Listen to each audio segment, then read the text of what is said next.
Okay, we can start. We can start. Let's begin. Wherein you want to start, huh? And then Shikha Yes, can help. yes. So my voice is coming clearly. Yes, yes. Okay. So, good morning, all.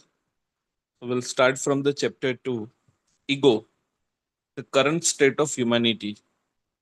Words, no matter whether they are vocalized and made into sounds or remain unspoken as thoughts, can cast an almost hypnotic spell upon you. You easily lose yourself in them, become hypnotized into implicitly believing that when you have attached a word to something, you know that it is. The fact is, you don't know what it is. You have only covered up the mystery with a label. Everything, a bird, a tree, even a simple stone, and certainly a human being, is ultimately unknowable. This is because it has unfathomable depth. All we can perceive, experience, think about is the surface layer of reality, less than the tip of an iceberg. Underneath the surface appearance, everything is not only connected with everything else, but also with the source of all life out of which it came. Even a stone, and more easily a flower or a bird, could show you the way back to God, to the source, to yourself. When you look at it or hold it and let it be without imposing a word or mental label on it, a sense of awe, of wonder arises within you. Its essence silently communicates itself to you and reflects your own essence back to you. This is what great artists sense and succeed in covering in their art. Van Gogh didn't say, "That's just an old chair." He looked and looked and looked. He sensed the beingness of the chair. Then he sat in front of the canvas and took up the brush. The chair itself would have sold for the equivalent of a few dollars. The painting of that same chair today would fetch in excess of $25 million. When you don't cover up the world with words and labels, a sense of the miraculous return to your life that was lost a long time ago when humanity, instead of using thought, become possessed by thought. Depth returns to your life. Things regain their newness, their freshness. Sorry.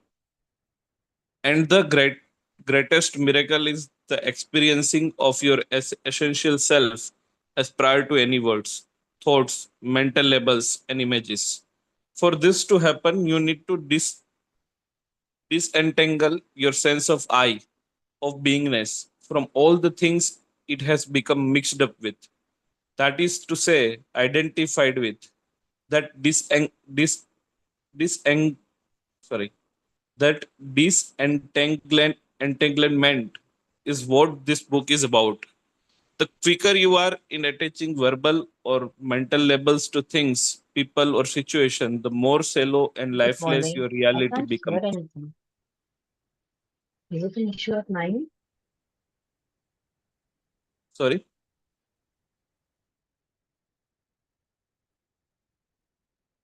Go on, go on. hello. No, no, someone was unmuted. Go on, go on. Okay.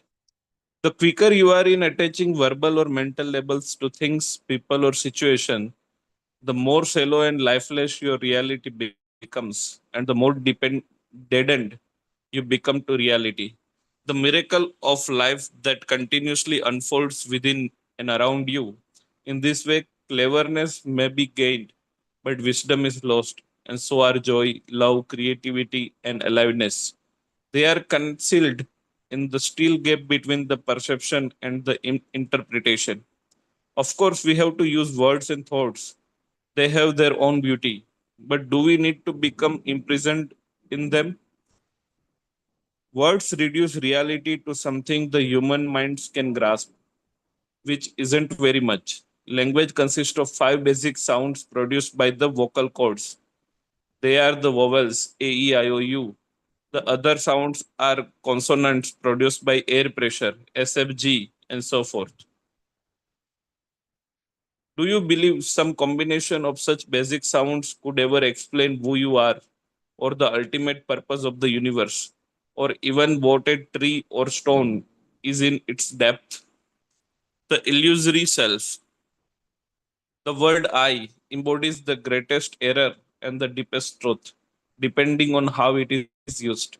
In conventional usage, it is not only one of the most frequently used words in the language, together with the related words like me, mine, myself, but also one of the most misleading.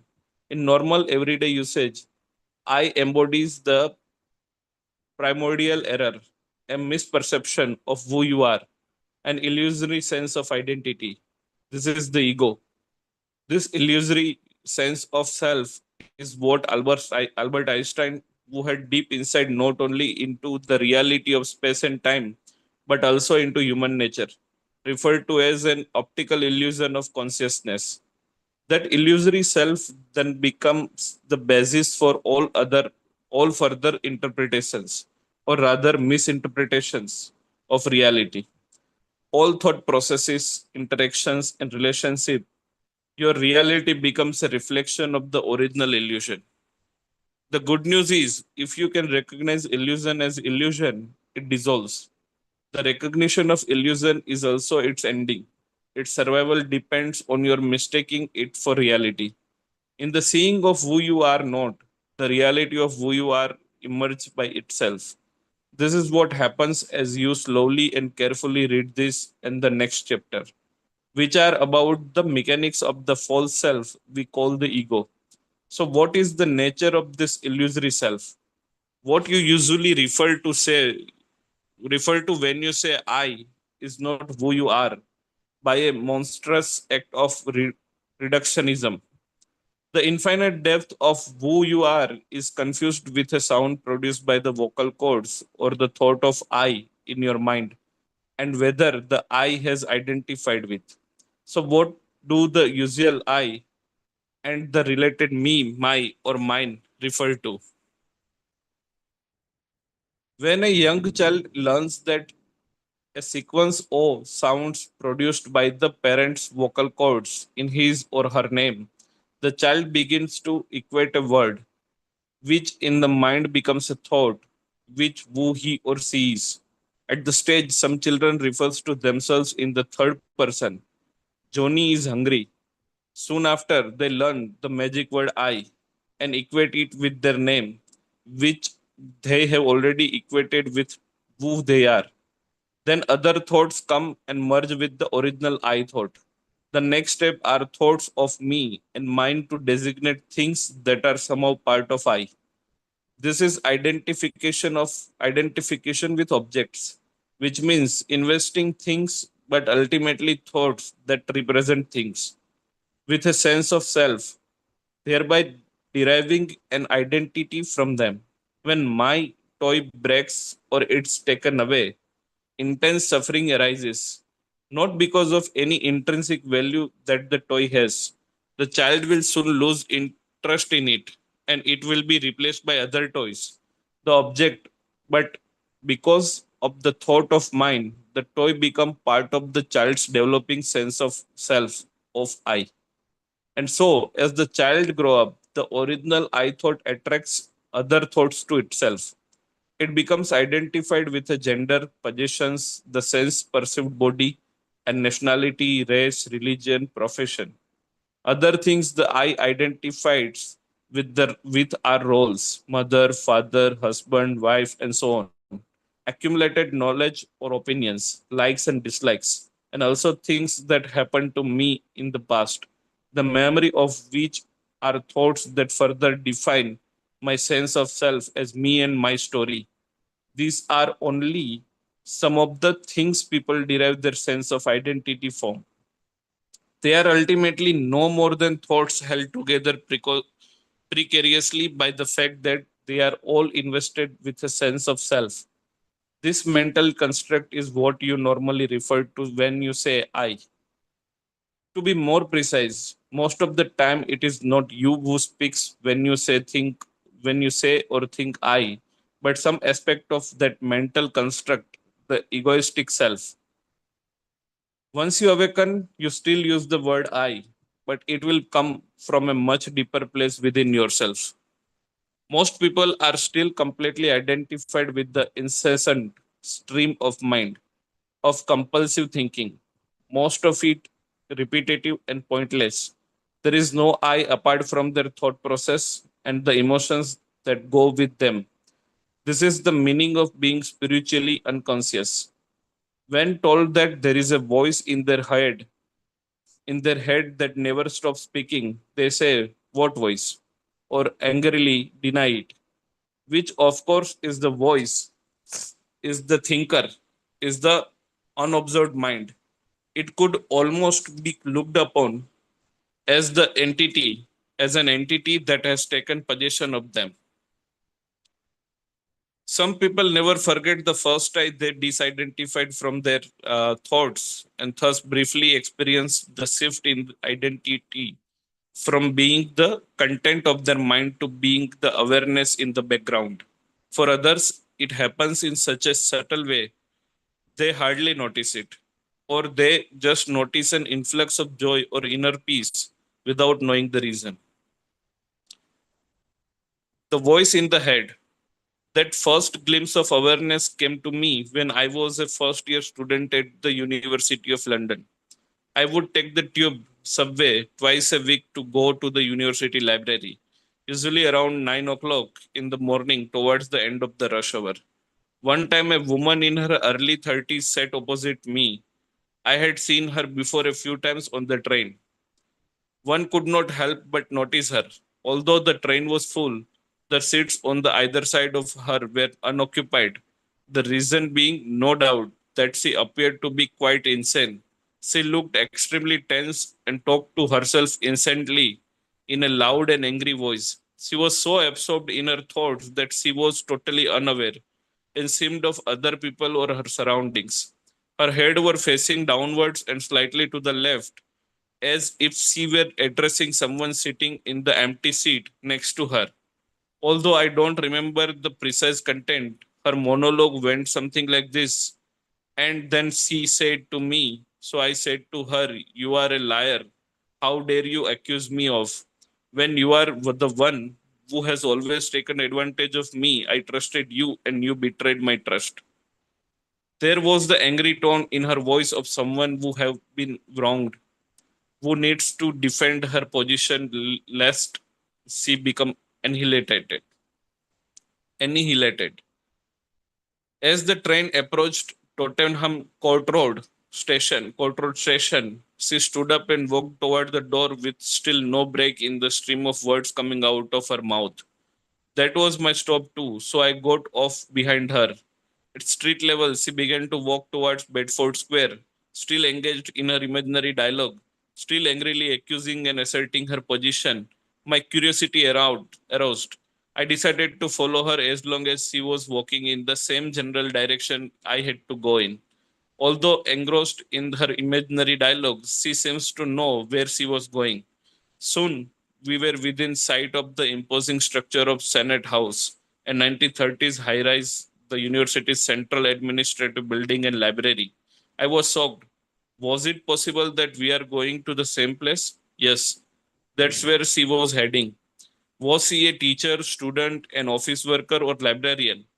Maybe she was some psychologist research project. I never knew the answer.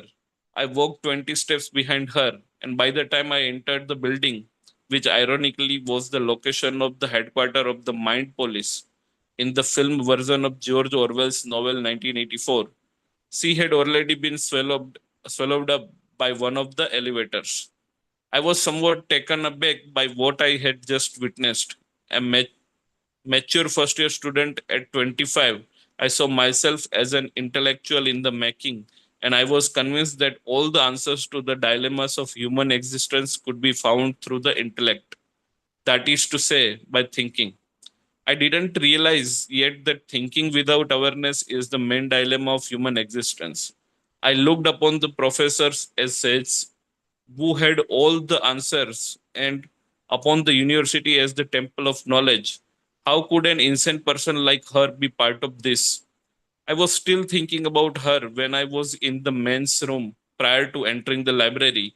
As I was washing my hands, I thought, I hope I don't end up like her. The man next to me looked briefly in my direction, and I suddenly was shocked when I realized that I hadn't just thought those words, but mumbled them around. Oh my god, I'm already like her. I thought, wasn't my mind as instantly active or active as hers? There were only minor differences between us. The predominant underlying emotion behind her thinking seems to be anger. In my case, it was mostly anxiety. She thought out loud. I thought mostly in my head. If she was mad, then everyone was mad, including myself. There were differences in degrees only. For a moment, I was able to stand back from my own mind and see it from a deeper perspective, as it were. There was a brief shift from thinking to awareness. I was still in the men's room, but alone now, looking at my face in the mirror. At that moment of detachment from my mind, I laughed out loud. It may have sounded insane, but it was the laughter of sanity, the laughter of the big bellied Buddha. Life isn't as serious as my mind makes it out to be. That's what the laughter seems to be saying. But it was only a glimpse, very quickly to be forgotten. I would spend the next 3 years in anxiety and depression, completely identified with my mind. I had to get close to suicide before awareness returned. And then it was much more than a glimpse. I become free of compulsive thinking and of the false mind made I. The above incident not only gave me a first glimpse of awareness, it also planted the first doubt as to the absolute validity of the human intellect. A few months later, something tragic happened that made my doubt grow. On a Monday morning, we arrived for a lecture to be given by a professor whose mind whose mind I admire greatly, only to be told that sadly he had committed suicide, sometimes during the weekend by shooting himself. I was stunned. He was a highly respected teacher and seems to have all the answers. However, I could as yet see no alternative to the cultivation of thoughts. I didn't realize yet that thinking is only a tiny aspect of consciousness that we are, nor did I know anything about the ego, let alone being able to detect it with myself. So, anyone want to continue from here? Yeah, Shilpa has put her name. Anyone else also wants to read after her? Put your names, please. You can take over, Shilpa. Thank you. Thank you. So, content and structure of the ego. The egoic mind is completely conditioned by the past. Its conditioning is twofold. It consists of content and structure. In the case of a child who cries in deep suffering because his toy has been taken away, the toy represents content. It is interchangeable with any other content, any other toy or object. The content you identify with is conditioned by your environment, your upbringing, and surrounding culture. Whether the child is rich or poor, whether the toy is a piece of wood shaped like an animal or a sophisticated electronic gadget, makes no difference as far as the suffering caused by its loss is concerned. The reason why such acute suffering occurs is concealed in the word mind, and it is structural. The unconscious compulsion to enhance one's identity through association with an object is built into the very structure of the egoic mind. One of the most basic mind structures through which the ego comes into existence is identification. The word identification is derived from the Latin word idem, meaning same, and facere, which means to make. So when I identify with something, I make it the same. The same as what? The same as I. I endow it with a sense of self, and so it becomes part of my identity. One of the most basic levels of identification with things, my toy later becomes my car, my house, my clothes, and so on. I try to find myself in things, but never quite make it, and end up losing myself in them. That is the fate of the ego. Identification with things. The people in the advertising industry know very well that in order to sell things that people don't really need, they must convince them that those things will add something to how they see themselves or are seen by others. In other words, add something to their sense of self. They do this, for example, by telling you that you will stand out from the crowd by using this product, and so by implication, be more fully yourself. Or they may create an association in your mind between the product and a famous person, or a youthful, attractive, or happy looking person. Even pictures of old or deceased celebrities in their prime work well for that purpose. The unspoken assumption is that by buying this product through some magical act of appropriation, you become like them, or rather, the surface image of them. And in so many cases, you're not buying a product, but an identity enhancer. Designer labels are primarily collective identities that you buy into. They're expensive and therefore exclusive. If everybody could buy them, they would lose their psychological value, and all you would be left with would be their material value, which likely amounts to a fraction of what you paid. What kind of things you identify with will vary from person to person according to age, gender, income, social class, fashion, the surrounding culture, and so on. What you identify with is all to do with content, whereas the unconscious compulsion to identify is structural. We, it is, it is one of the most basic ways in which the egoic mind operates. Paradoxically, what keeps a so called consumer society going is the fact that trying to find yourself through things doesn't work. The ego satisfaction is short lived, and so you keep looking for more, keep buying, keep consuming. Of course, in this physical dimension that our surface selves inhabit, things are necessary and inescapable part of our lives. We need housing, clothing, furniture, tools, transportation. There may also be things in our lives that we value because of their beauty or inherent quality. We need to honor the world of things, not despise it. Each thing has beingness, is a temporary form that has its origin within the life, formless one life, the source of all things, all bodies, all forms. In most ancient cultures, people believed that everything, even so called inanimate objects, had an indwelling spirit, and in this respect, they were closer to the truth than we are today.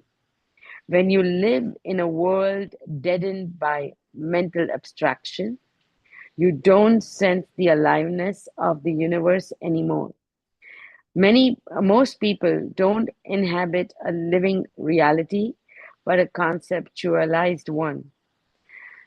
But we cannot really honor things if we use them as a means to self-enhancement. That is to say, if we try to find ourselves through them. This is exactly what the ego does. Ego identification with things creates attachment to things, obsession with things, which in turn creates our consumer society and economic structures where the only measure of progress is always more. The unchecked striving for more, for endless growth, is a dysfunction and a disease.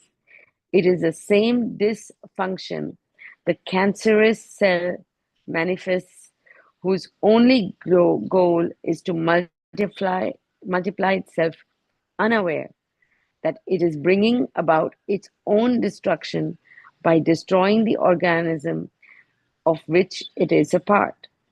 Some economists are so attached to the notion of growth that they can't let go of the word, so they refer to recession as a time of negative growth.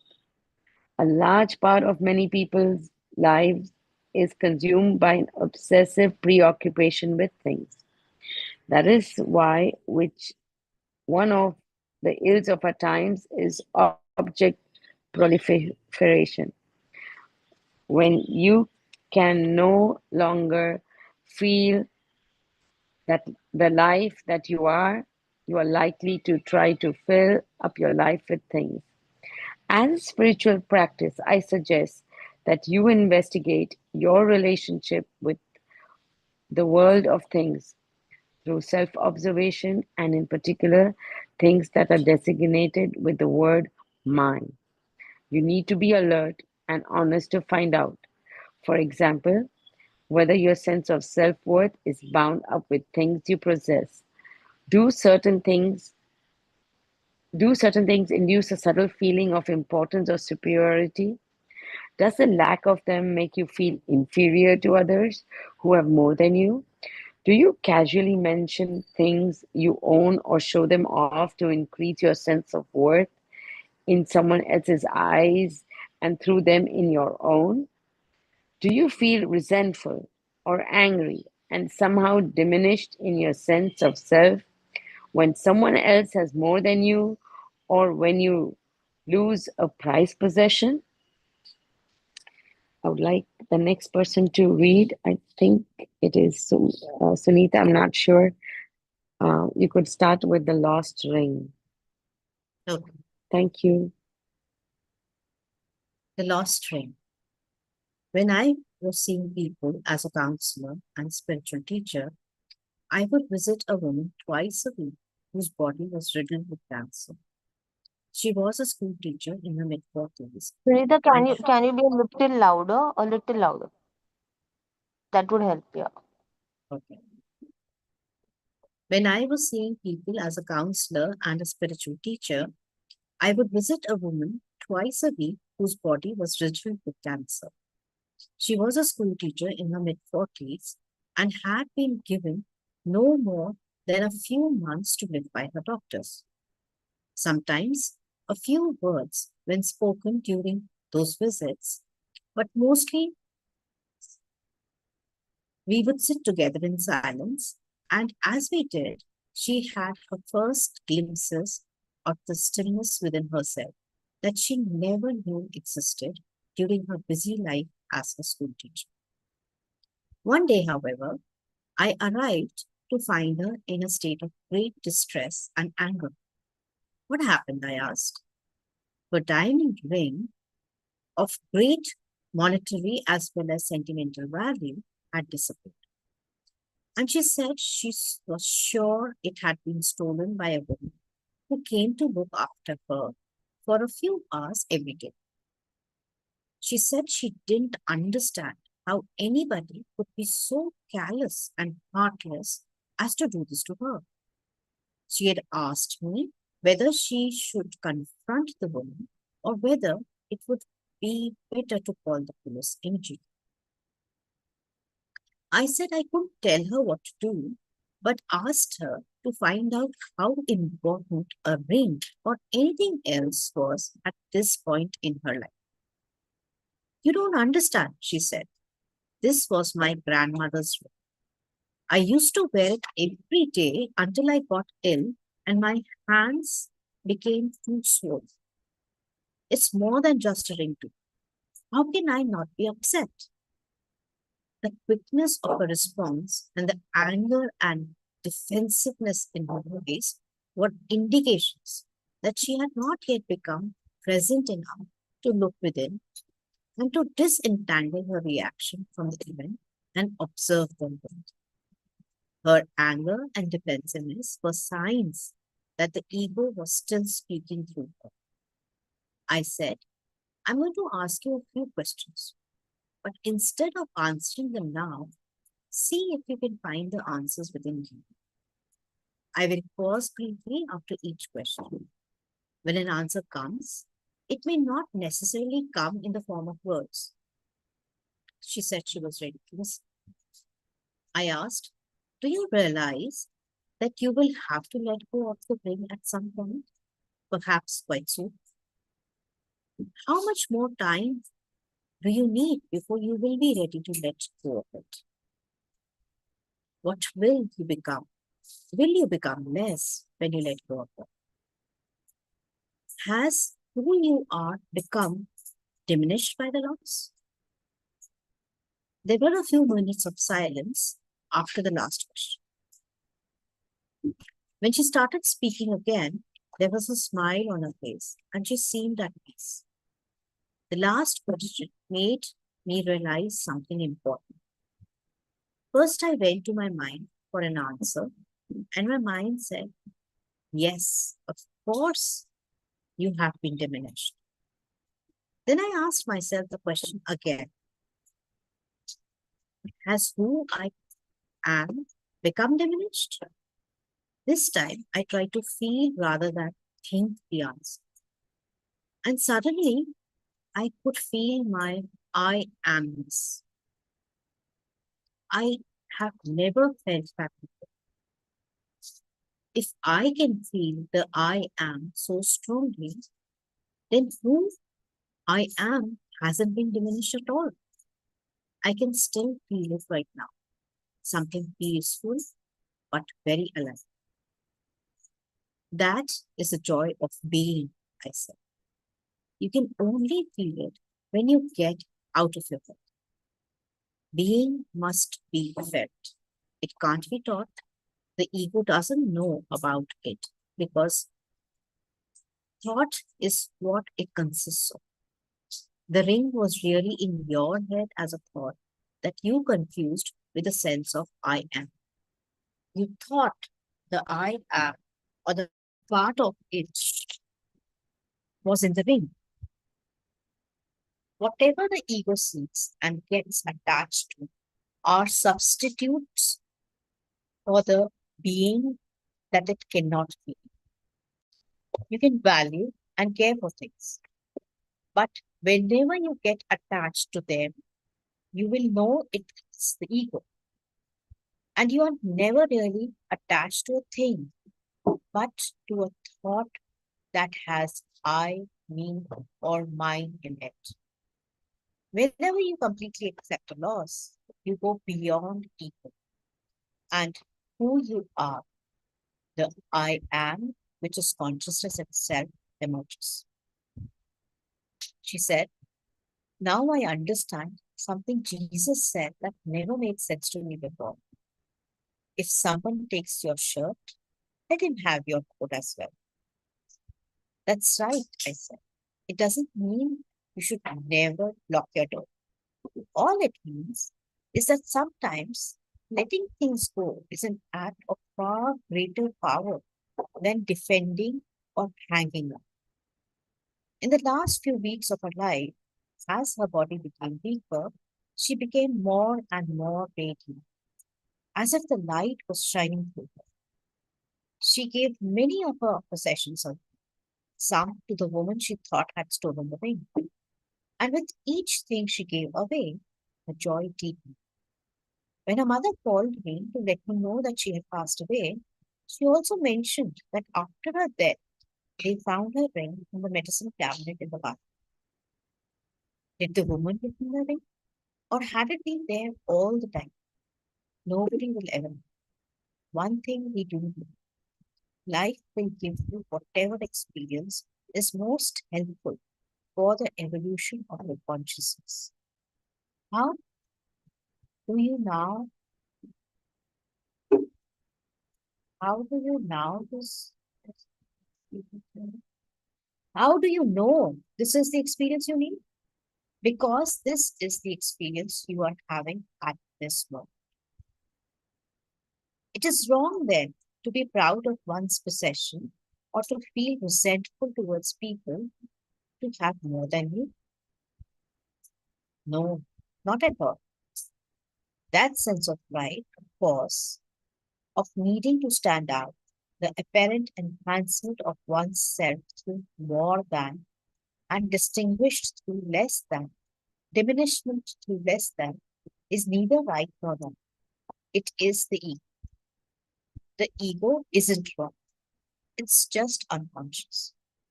When you observe the ego in yourself, you are beginning to go beyond it. Don't take the ego too seriously. When you detect egoic behavior in yourself, smile. At times, you may even laugh. How could humanity have been taken in by this for so long? Above all, know that the ego isn't personal. It isn't who you are. If you consider the ego to be your personal problem, that's just more ego. The illusion of ownership. Do we read or stop over here? Just a minute. I'll just check how much is left. If it is not much, we'll finish. Otherwise, we'll stop. Uh, it seems to be a little more. I think let's read it tomorrow. Or yeah, I think there are a few more pages. Yeah. Shall we read it now or tomorrow? What do everyone suggest? Maybe it will take 5-7 minutes more. Tomorrow.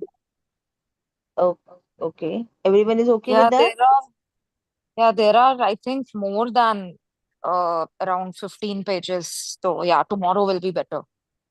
Okay. Yeah. Let's stop then. Let's stop here. So yeah, we can open up for discussion then. It was again deep topic today. Illusion of ownership. Even this part is a little bigger. So let's read it tomorrow. Yeah. So yeah, anyone who want to share something, please add. Please share your insights, your takeaways, any aha moments. So I joined late and I was a little confused from when the previous reading was done. The ego part was still, but the relevance of the previous section was a little lost on me. So if someone could elaborate.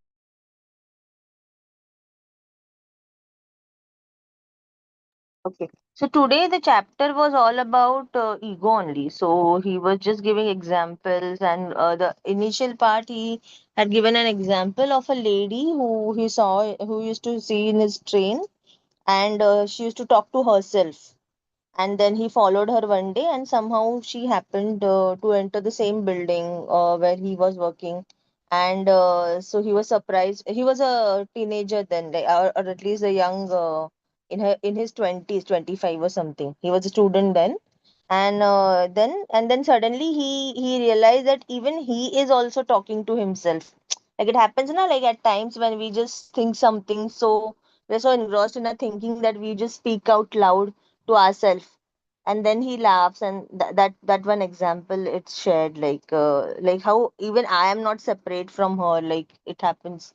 So he basically talks about I, me, myself, and how we identify ourselves with our thoughts and things. And then later on in the part, I think you also were present and you read, was about, he talks about how we identify ourselves with things. So that was mainly, but he was talking very deep actually. So I personally won't be able to explain it. You might have to just go and check once, like just read them once. This is a little deeper book, so it's difficult to explain personally. So we all would be deriving actually different meaning out of whatever we are reading, different things. So based on how we see things and where we are, like in life or wherever we are positioned. So yeah. So anyone else? Yeah. I think that helps Sunita to certain extent. And then you can always go back and just read through. Or maybe listen to the recording now that we have this. Yeah, I'll do that. You'd also mentioned the fact that you were listening to a um, podcast or something. So if you could just share the link of that also. Yeah. Yesterday I shared. So what we are going to do is, this podcast is like a 10 episode series. It's by Oprah and the author himself. So they have a conversation based on the chapter after every chapter, and then they take questions from readers who have already read the book and things like that. But they take us a little deeper. So I have shared yesterday's episode. So since we completed chapter one, I have shared it already in the group. It's already pinned, so you can go and listen. And this chapter, when we finish tomorrow, I will share it tomorrow. We'll share it after we finish every chapter, so it will make more sense. And then it will help us, because I feel that podcast is quite more simplified, because they explain it very simply, right? And the author talks like it's like a first hand interpretation by the author of what is written, what it means, and things like that. So it helps us a little more. So I would highly recommend that do go watch, like listen to the podcast. Definitely after we read this. Like I feel more than the book, you'll understand from the podcast better. So yeah. Anyone else wants to say something? Yeah, Richa, you have raised your hands. Yeah. Yes, yep. First of all, I would like to thank you all, whoever voted for this book, which also includes me. But I'm very happy that this book was picked because it has been in my home library collection as a physical copy, and I'm finally able to get to this. I have highlighted a few lines. This might help Sunita and others who have probably missed certain parts. However, as Mansi mentioned, I agree with her. This book is so profound and with a lot of deep messages. Although of course, I'm enjoying the group energies because it helps me at least stay committed to reading the book. But I am taking some time. Like yesterday, I had missed the reading, so I specifically scheduled some time today to catch up on the first chapter. And like the group reading energy kind of encouraged me because I wanted to be caught up before we get into the second chapter. So it was very helpful. And I like how we are like, that me time that you can allocate, like it could be only 20 minutes, but the reflection, I think, on whatever we have read, it's definitely helping me. So I'm just passing it on just as a suggestion for anyone else who is seeking for that. Few lines that I had highlighted, I'll just mention those because it will take me more time to reflect on everything. I loved how he had explained uh, the analogy of and the understanding of ego, and how it starts very early with the intrinsic value of a toy, right? And the lines where he says, not because of any intrinsic value that the toy has, the child will soon lose interest in it, and it will be replaced by the other toys, other objects, but because of the thought of mine, that's the reason why it becomes part of that child's developing sense of self, of I. And this keeps happening with us. And I think he gives examples that as we grow up, these things, become other things, right? Like house, my car, and other objects that we get attached to. So that was very relevant. Um, then the other part was where he highlights at that moment of detachment from my mind, I laughed out loud. Like I think his first encounter with how he was able to get that voice in his head, and he identified it, but and he also laughed out loud. And it was the laughter of sanity, as he calls it, the laughter of big-bellied Buddha. And life isn't as serious as my mind makes it out to be. This is like, this is such a powerful thought, and I've experienced this in certain difficult moments of my life. And I love how he's so honest that this was only temporary, because he had, like, after that, he went through depression and whatnot, and it took him some time to again dive into this thought. Um, the other one that I have highlighted is one of the most basic level of identification. Yeah, and I think I already covered this. Like later on, he says, my toy later becomes my car, my house. So this one I have covered. I have highlighted quite a few lines, but I want to give chance to others. So I am just going to mention one more, which is each thing. Uh, like I loved how he said we need to honor the world of things, not despise it. I love the word honor here. So it's not that suddenly create hatred for all the things that you own, but you do need to honor them. So I love that idea. And that's all. That's all from me today. Thank you. Thank you, Richard. I would just suggest that if anyone have any highlighted parts, just share it in the group too. So it is like a reflection for every one of us here also. So, and even for others, like highlights normally help, right? Like even if we don't know the context of the reading before and after, sometimes the lines are very powerful. So it's good to share. So do share. So whatever you want to. Yeah, Shilpa and Deepa, you can go one after the. Okay, thank you, Richa. And I was taken. I like this word when I read it, reread it now. I realized, yes, identity enhancer. And then I was taken to another world last year when I was back in Germany. I had attended a talk about consumerism and ecology and economics and everything. So I just realized that India is growing. Everybody talks about India in the West too, and when they talk about India, because we are going to be the largest consumers, they're talking from the um, sense of uh, consumerism. This is identity enhancer. So we all are consuming more than we are required to. And I just love this term, how to put it. So I think I used it when I read the book for the first time and I was doing my sustainability workshop. I think I should use this once more because it makes a lot of sense. We need more and more, and when do we stop?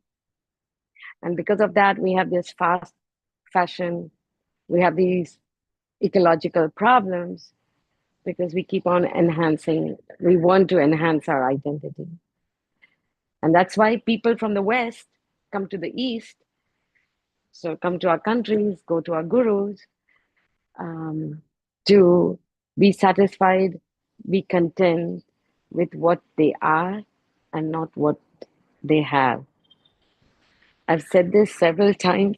This book, To Be or To Have, from Erich Fromm, is really a good book to read about this identity enhancer.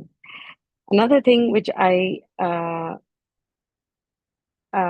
really liked again is he makes it again once more very easy to understand.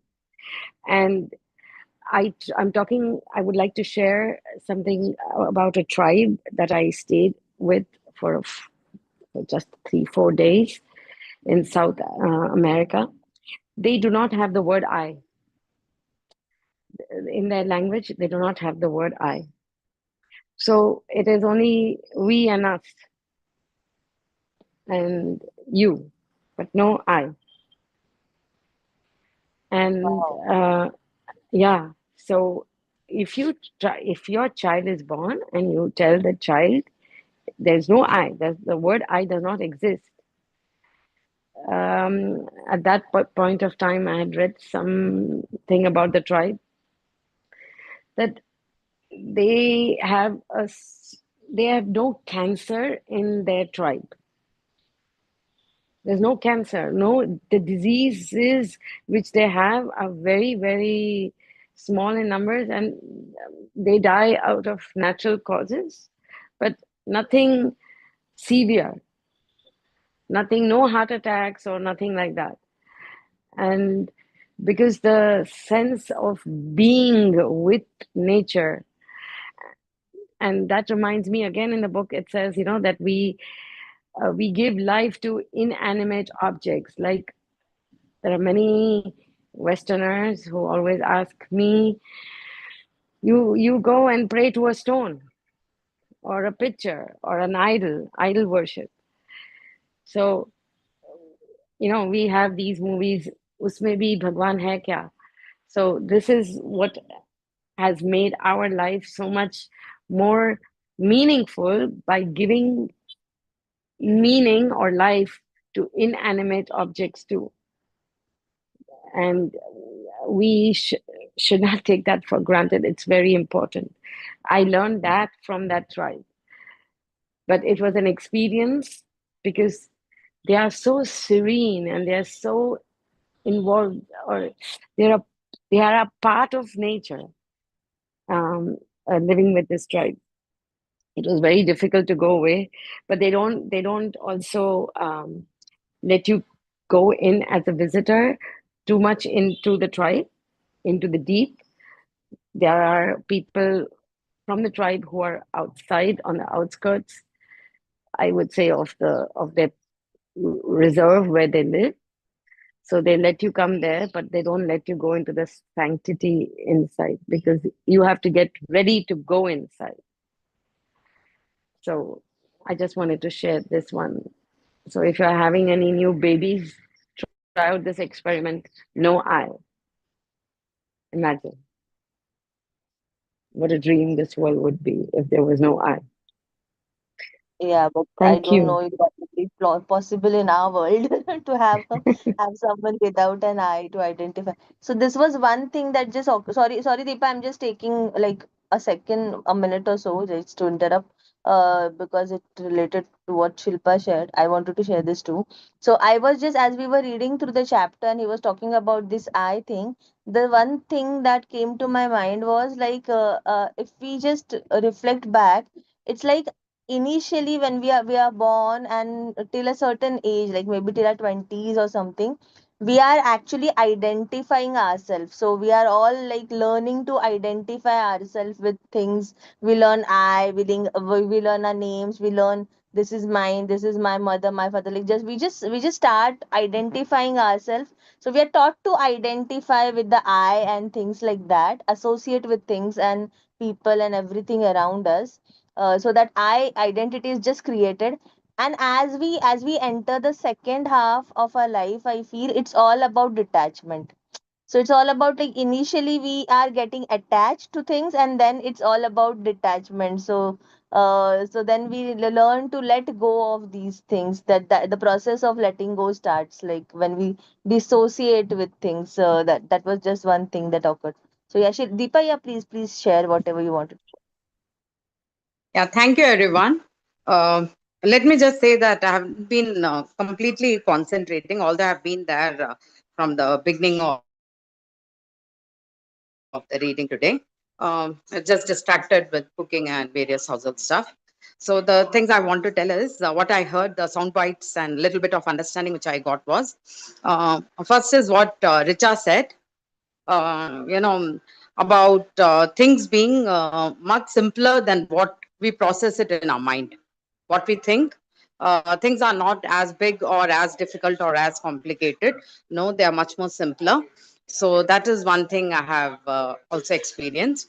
And what Shilpa said about identifying our emotions, without having that I ego. Identify enhancer, I think that's the term you use. So yeah, that was fascinating. And the tribal culture in South America, yeah, that is very fascinating. uh, Ubuntu sort of concept, it sounds like how they have it in South Africa, or in Africa, where everything is community. People, whether success or failure, everything is togetherness. It's not about self. It's about everyone togetherness.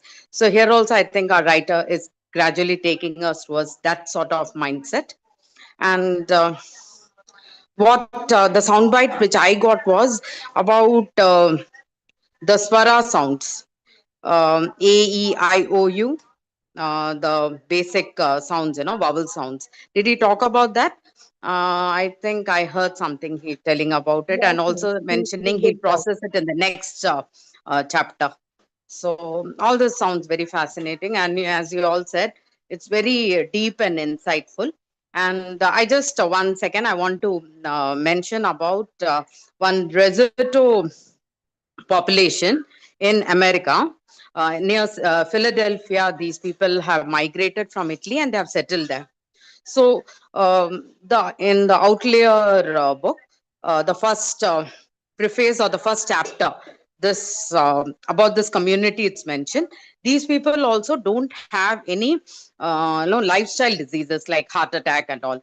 They live long and they have a natural death.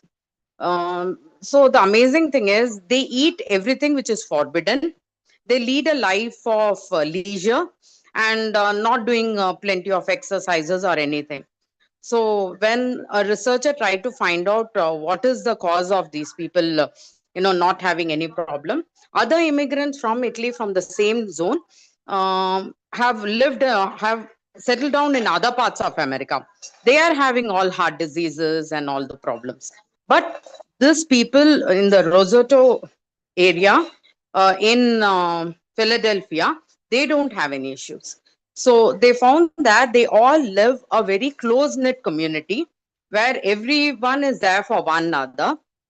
They don't have exactly that I concept, that ego concept, they don't have. So the church, the community living where everyone comes together for celebrations or to support one another, whether it be emotions or financial problems or anything. So that is what kept them very vibrant, happy, healthy. So all these things, I just got connected. So I thought I should share it with everyone. Thank you.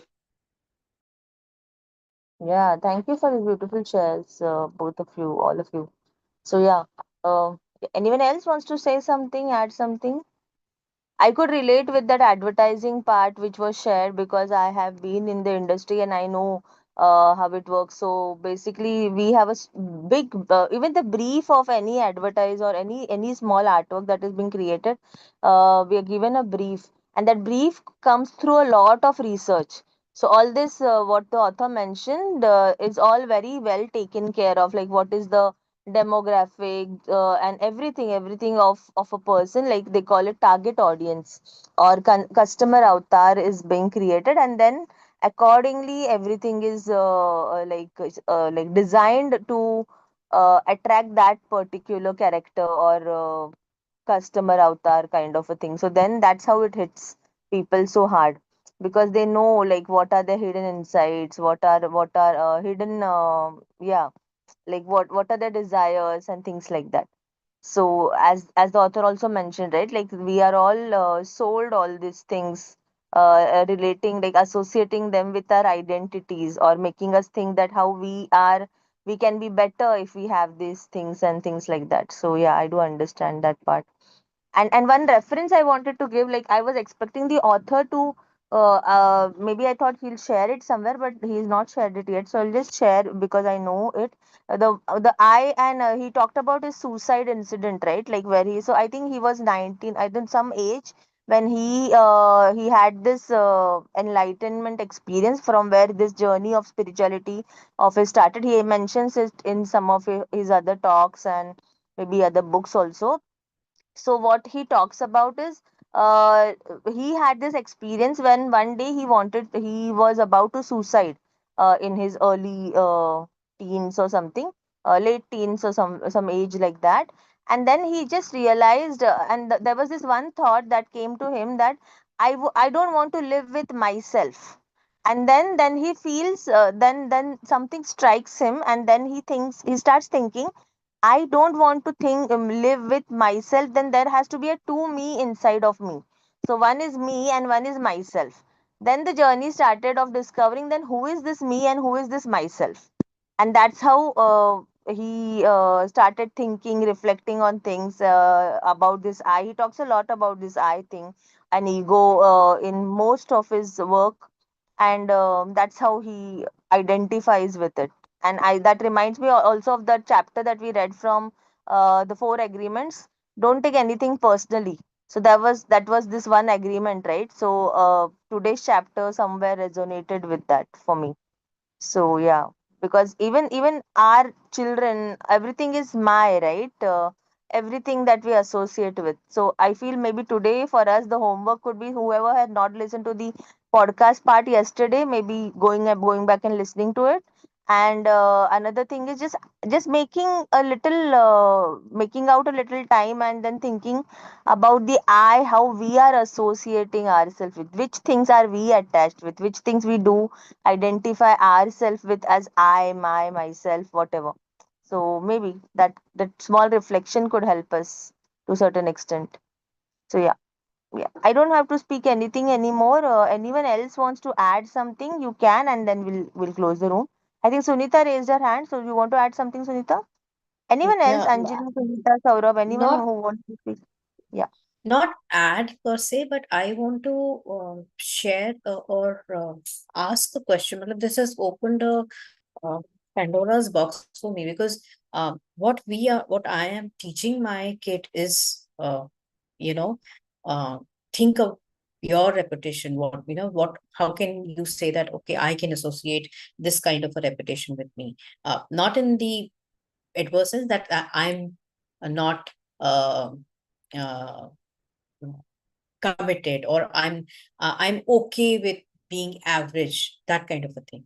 So then it mm, brings me to question as to, am I teaching her the right thing? Like with grades also, how can I have these lesser numbers, or I'll be taken as not being diligent in my studies, or not being uh, regular, stuff like that. So this is what we teach, that कि आपको कैसे होता है कि आपकी teachers आपको ऐसे associate करें कि you're not consistent or one time, from that perspective.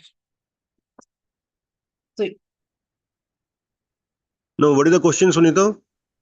so the question is, am I as a parent uh, forcing my child to think on wrong lines? So you mean to say, are you thinking that am I like teaching her to be mediocre rather than pursue harder and things like that? That's your dilemma, right? No, Am I I'm right? telling her, no. When I say कि आप अपना नाम कैसे associate कर सकते हो कि आप इतने कमिटेड नहीं हो, आपकी ग्रेड अच्छी नहीं है, आपके टीचर्स का क्या इंप्रेशन पड़ेगा, that you are not consistent. So what am I telling her? To be egoistic, because I'm telling her that you should not be. Are you Sunita, getting my Worried dilemma? about it. yes, so Sunita, I hear Yes, something yes. when you're saying this to your child. You're telling her she's not enough. She is only when she has good grades, she is something. She needs to No, do, huh? that is Correct an me. example that I gave you. Yeah, जैसे so matlab, that is one example that I gave, but the question that I have is कि when you say when you want your identity, so you want to be identified as a person who's sincere. So that is also, I know, that is the ego that you're trying to build up in a person. If a person is not having any ego, you're telling them that you should be responsible, that okay, I will not associate myself as a person who's a lazy person. yeah, but again, this is your definition of laziness. No? It is you are defining laziness as this is laziness. Her reason for doing whatever she's doing may be completely different. See, and she's a teenager going through different stages, and this is a very important stage for a teenager to identify herself. I remember when my two boys were in this stage. First of all, they have to let go. They have to fight. They really, what we call as teenage problems that we have as parents is a normal way of detaching, which Mansi talked about being adults. Here, the detachment for an adult from the parents starts at the time of teenaging. So they need to rebel, need to revolt during this time. But other than that, when we start as parents comparing our children with others, and we want their best, but thinking that they don't know what is best for them. I think this new generation, I'm not the generation after my kids, I am so surprised. They are so advanced. Some of you may know that my mom merged with Light not even 10, yeah, around 10 days ago. And a young person came and spoke to me. She had spent some time with my mom. And the wisdom that woman, that young girl, she's a young girl, she's only 15. I was so taken aback because she was so wiser. With what sincerity she came and she talked to me, and she saw something in mom that I knew it, but I had not put it in words. So, what I'm trying to say is that they are intelligent enough. You know, it's just like a plant that you have to let it grow. And every time when we remind this I identity, if we come on and in your what you said, you also used a lot of model words like should and have to. So those restrict. He is talking about the big I. When he talks about an I, he does talk, maybe not in this book, I'm not sure, but um, he talks about the big I, and the big I is all of us in it together. It is this that we all are cogwheels in this big machinery of the universe, and everybody has to play. Again, I'm using has to. Everybody has his part, and his or her part everybody knows, and somehow the universe will bring them to their path. Now imagine Mark Zuckerberg's mother, or I don't know, Bill Gates, everybody who has not been educated and still has made progress and made a name for themselves. What happened to them?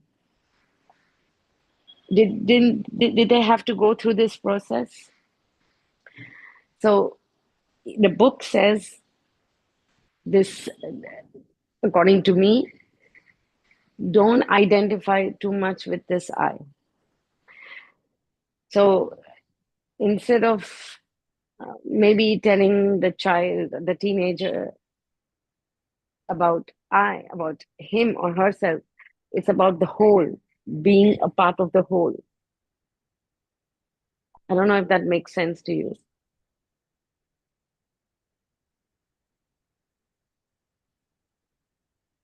Are you there, Yeah, Sunita? I hear you. I think I'll have to. This needs a lot of introspection at my end Yeah, before I come to. Yeah. yes, and we can talk together later if you like. Okay, you can't do it from one day to the other. That doesn't work. It's Yeah. taking small steps, and I think first you need to practice on your own, and then you can progress it towards your child. But it's a good thing you're reflecting on this.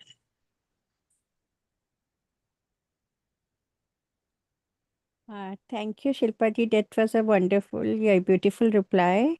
Just to add to it, I think there, जैसे कि शिल्पा जी already quoted कि all the persons that have excelled in their field are not necessarily topper in their educational field. But yeah, but what the Ikigai book teaches, we should find our Ikigai and excel at least in one field. Maybe we don't need to excel in all the fields, but if we excel in one field, then yeah, we can be a successful person. Just to add to what Shripati add. Yeah, I just want to add something. Yeah, are you done, Pallavi? Yeah. Honey, just to see if we can find our Ikigai, then it will be easier for us to excel in whatever we do here. Yeah, Yeah, Manish, yeah, you can go ahead. yeah, very rightly said. Yeah, thank you. See, see, after so much of our experience of life, and we have read so much, so many books and listened to so many people. So, see, ultimate aim of life is to be happy. It's not about, the main aim has to be happy and healthy, right? And when you are in a happy and healthy state, like you can, and you can find your own ikigai, and you can focus on simple things of life on a consistent basis, and be surrounded by good parents, who always support you with healthy attitude, healthy atmosphere all around you. And a lot of spiritual authors have said that every human being is a great talented person. It is just based on his exposure, his awareness, family atmosphere, surroundings, that makes him mature from that state. Like every human person is born like a good fertile seed, but the seed has to be surrounded by good soil, then only it can grow. Okay, so uh, like after my experience, that we should focus on getting excellent, finding excellence in simple things. Find your own ikigai. What is your passion about? Get surrounded by right people. You'll you'll find enough people. The point is all about focus and intention, right? So focusing on simple things of life, doing it consistently, believing in yourself, and staying connected with your good ones, your family, friends, and take life simple. Don't take it too complex. Life is not complex. We only make it complex. So it's all about attitude. How you look at life. So when I based on my what I think about me today, I focus on my happiness. Okay, I'm doing my best. That's okay.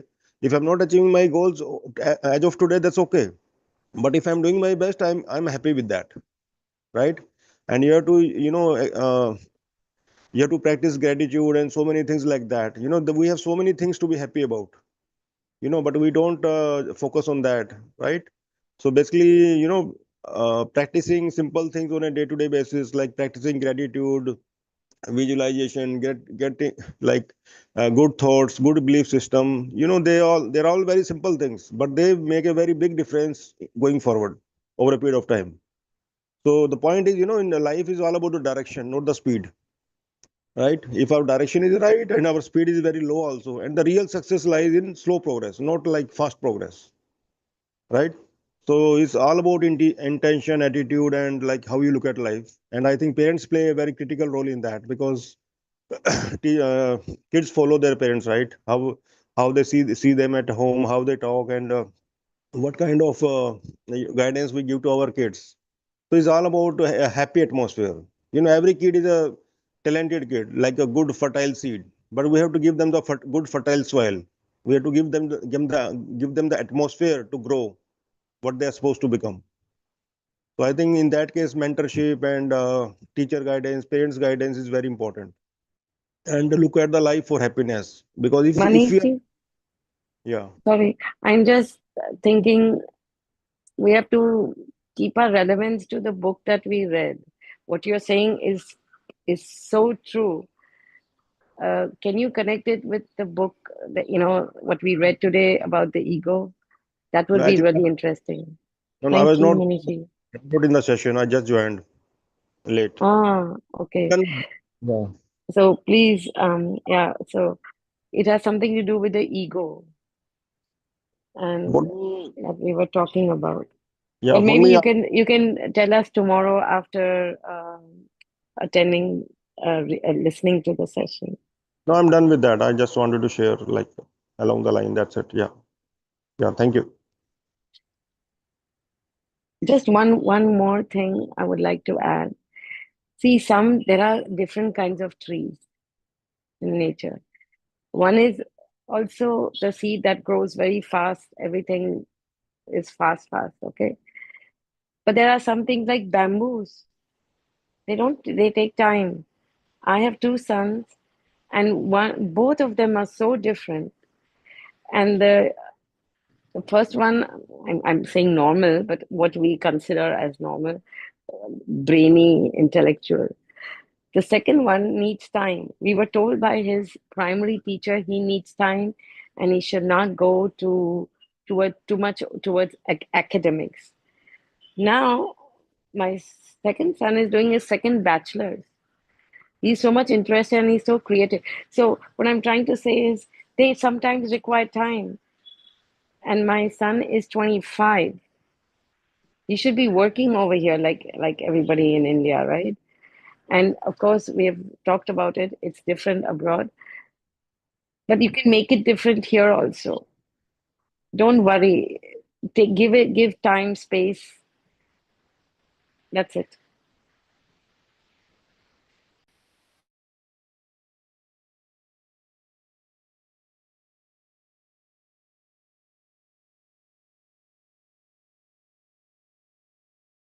Yeah, okay. So are we all done? Like anyone wants to speak something, or we can just leave, close the room, or if someone wants to say something, you can, like, but just keep it a little short so because we're out of time.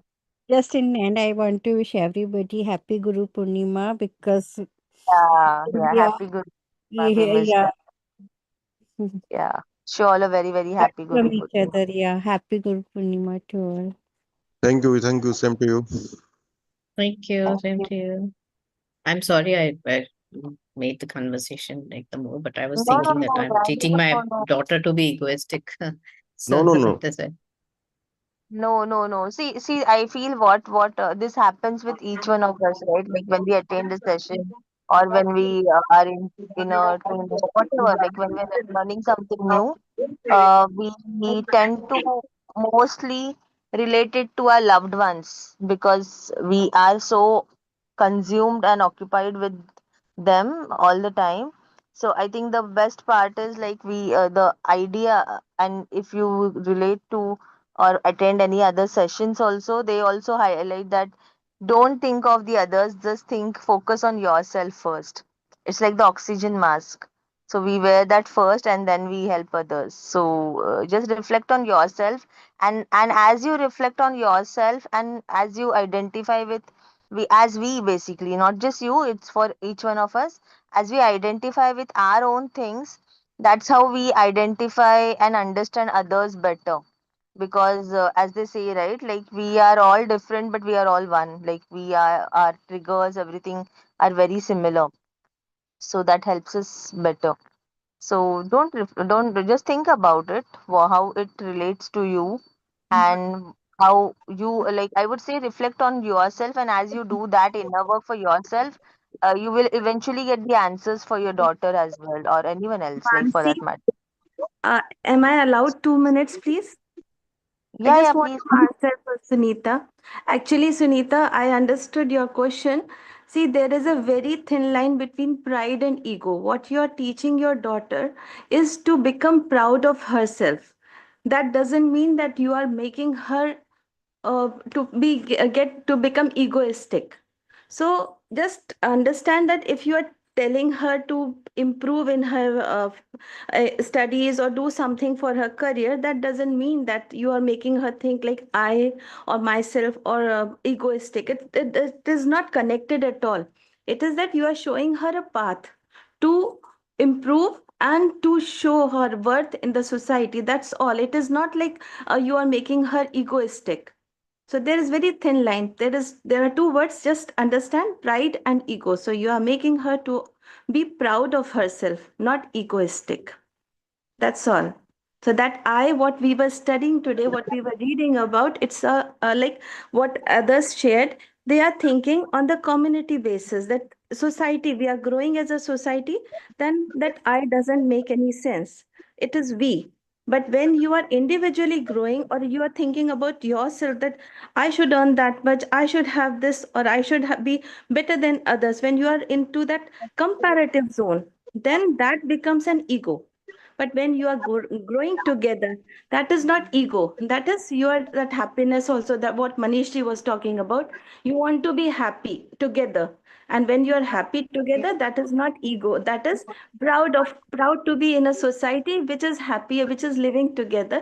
That is a different thing. So thinking about ourselves in the sense of, with the sense of community, with the sense of society, that is to be proud of, not an ego thing. That's all. So I don't think you are on the wrong lines teaching your daughter, or telling her what to do and what not. So it's not ego, it's just pride. Well said, Anjali. Thank you. So beautifully you have put it. And I totally agree with you. Yeah, it's a very beautiful thing what you have said. And, Sunita, parenting is every day a learning experience, actually. So, what you're doing, you're on the right path. You're doing the right mothering, the guiding thing. And as a mother, you're the first guru for your daughter. So, and every day is a learning experience, actually, for a mother, for a teacher. We learn so much from our children, from our students. And each day we better ourselves. And right now, how you're guiding your daughter is the best way. Believe me, that is the best way. So just go ahead and enjoy that, whatever guidance you're giving to your daughter about her, being confident and making the best of her abilities and opportunities. Yeah, it is the pride. It is not the ego. I agree with that. Yeah, very beautifully said. And happy Guru Purnami to everyone. We all are gurus and teachers here as parents also. So it's a challenge. Every day is a challenge, and we learn more by doing our guidance and our mentoring. That's a beautiful thing happening here. And just one more thing, maybe people may not agree with that. The thing is, becoming a good parent and a good trainer or a guru, it requires lot of shishyas, lot of disciples, I feel. So today the generation is limiting themselves with one or two children. So that becomes, very challenging. The more children we have, the better our skills are in guiding and becoming a better parent. So I advocate for, having more children, and then we learn more and we guide better. So each child, how we are doing according to the circumstances, according to the situation, we do it. So the more children we have, the better we are, and it's good for the society also. The I goes away from that. The we automatically emerges when more siblings are around. So that is my take on this. Thank you. Okay, yeah. Very different kind of perspectives and insights we had today. So yeah. So thank you everyone for sharing that. It was beautiful. And Sunita, I hope it helped you to certain extent. And I think the reflection and maybe the book, as we go through all these learnings and assimilate them further, they will help even better. So yeah. Thank you everyone. See you all tomorrow. One thing I want to say to Sunita. Sunita, we read one book, Power of the Heart, right? I don't know whether you read that or not.